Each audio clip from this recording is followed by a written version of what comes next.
Today we're going to be talking about psychology. The main thing I want to get across today is that math is more than just learning specific techniques, that psychology plays a big part, and you should become a little more aware of what you're doing with that. So, two examples. I once had a quiz, and now there was a hard question. Only 4 out of 20 students got that hard question correct. So that tells us that it's a hard question.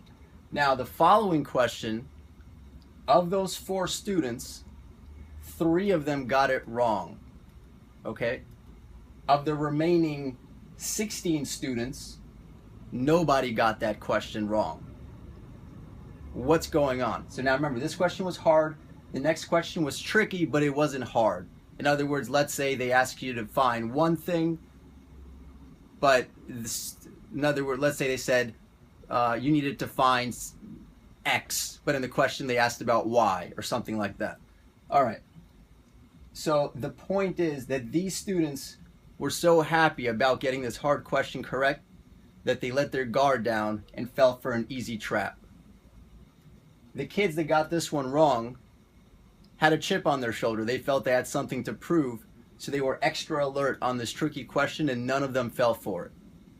So the point of this story is you shouldn't get too happy or too sad when doing these problems, especially if there's a lot of them, because your emotions will not work in your favor. It's okay to be emotional in practice, but just know that you want to try to remain calm as you're doing this. That doesn't mean emotionless. That just means in control of your emotions. So you want to be even keeled. All right, second thing. Now, many of you may have heard this one.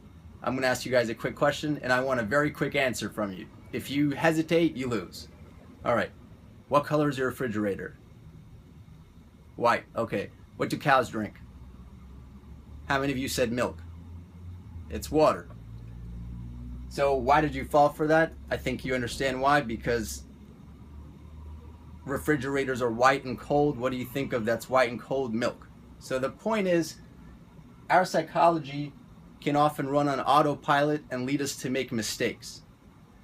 So you have to be aware of what is this software that you're running as you're approaching and practicing all these math techniques. So don't just say, today I'm going to practice multiplication.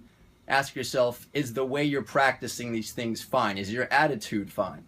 So just be aware of psychology, because that's a big factor. If you're making a lot of careless errors, a lot of stuff like that, it's not just about learning the techniques better.